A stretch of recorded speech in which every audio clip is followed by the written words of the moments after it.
नमस्कार दोस्तों, स्वागत है आपका एक बार फिर से मेरे चैनल में। तो दोस्तों, मैं हूं आपके साथ जितेंद्र चौहान। तो दोस्तों, आज हम बात करेंगे आरआरसी हुबली की एक्सपेक्टेड कट ऑफ क्या हो सकती है, जो साउथ वेस्टर्न रेलवे के अंतर्गत आता है। तो दोस्तों, कट ऑफ की बात शुरू करने से पहले मैं आपको बता दूं, जैसा कि मैंने आपको पिछली वीडियो में बताया था कि आप तैयारी इतनी अच्छी करें कि आप लगभग रो मार्क्स 65-70 ले आएँ, तो फिर आपको कोई कट ऑफ की वीडियो देखने की या इन सारी चीज़ों की कोई आवश्यकता नहीं पड़ेगी।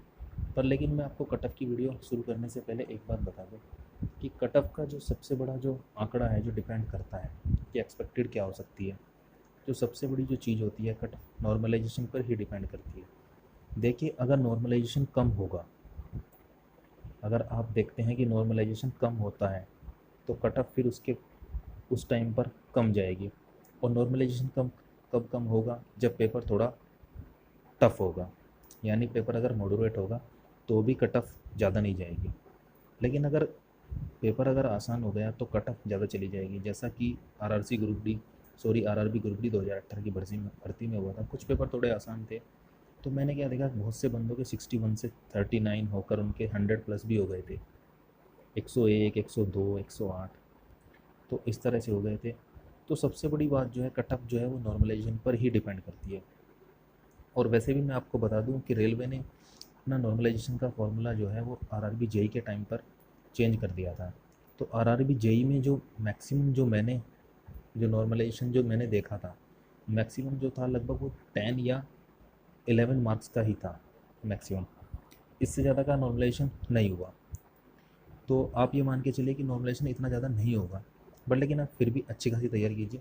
तो दोस्तों, अब शुरू करते हैं कि कट ऑफ एग्जैक्ट क्या हो सकता है। तो दोस्तों, सबसे पहले देखते हैं 2018 की जो जो भर्ती हुई थी उसमें कितनी वैकेंसी थी। तो जो 2018 की जो भर्ती थी उसमें ये आरआरबी बेंगलोर के अंतर्गत था, यानी कि 2293 यहाँ पर टोटल पोस्ट थी उस टाइम पर। और इसी के साथ देखते हैं कि जो 2019 था उसमें कितनी थी। ये देखिए आप, साउथ वेस्टर्न रेलवे RWF, यहाँ पर आप देख सकते हैं 7169, ये वाला। तो दोस्तों, आप देख सकते हैं लगभग 3 गुना वैकेंसी है। पहले जहाँ 2293 थी, अब 7167। अब क्या आंकड़ा हो सकता है? तो एक बार इसका थोड़ा सा एनालिसिस देख सकते हैं। Hubli south western railway Hubli, और 2018 में जो रजिस्ट्रेशन आए थे वो लगभग 7.60 लाख आए थे। और पर सीट कंपटीशन जो था अच्छा खासा, बहुत ही बढ़िया कंपटीशन था। 331 यानी 331 था, सॉरी। और जो जनरल के लिए जो कटअप गई थी वो 62.7 गई थी। ये क्या है? ये नॉर्मलाइज्ड मार्क्स हैं। ये जो कटअप गई थी ये नॉर्मलाइज्ड मार्क्स की गई थी। और जो वैकेंसी थी वो मैंने जैसे आपको अभी बताया वो 2293 थी। और अगर बात करें इस बार 2019 की, तो लगभग 6.7 लाख अप्रोक्स। दोस्तों, ये सिर्फ एक यूट्यूबर द्वारा बताया गया है। एक रजिस्ट्रेशन करके देखने पर ये एक आंकड़ा आया है कि 6.7 लाख थे। ये 6.5 लाख भी हो सकते हैं, 7 लाख भी हो सकते हैं। ये सिर्फ एक अप्रोक्सीमेशन, एक डाटा है कि आप इतने मानकर चलिए। इस बार जो कंपटीशन है वो लगभग 100 का है।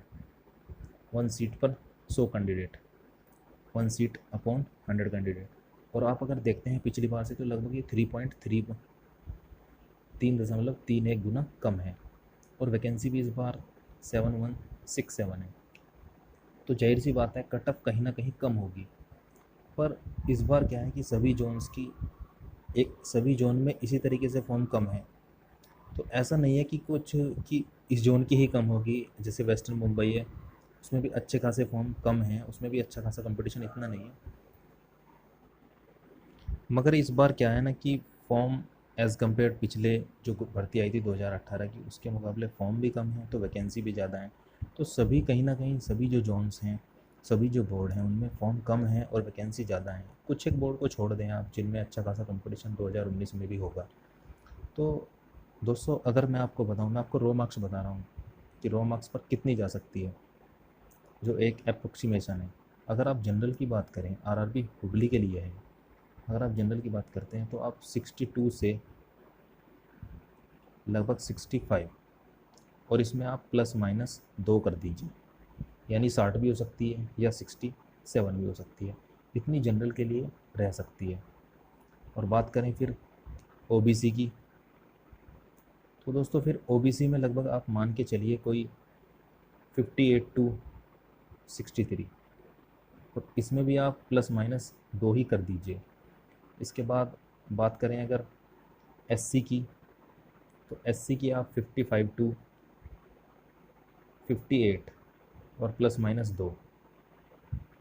बात करें आप ईडब्ल्यूएस की, तो दोस्तों ईडब्ल्यूएस के लिए लगभग एसटी एससी वाला ही हाल रहेगा बिल्कुल, 56 टू 59 और प्लस माइनस 2, इतना मानकर चलिएगा।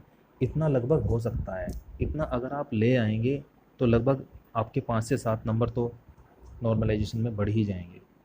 अगर आपके मान लिया कि आपके 64 आए और आपको लगभग ये मान के चलिए आपको लगभग 7 से 8 मिल गए, तो आपके लगभग 71 नंबर बन जाएंगे, तो आपको पीईटी के लिए कॉल आ जाएगा। और मुझे लगता है कि जितनी वैकेंसी हैं इस बार, तो शायद आपको डीवी तक के लिए भी इतने ही नंबर पर काम चल जाएगा।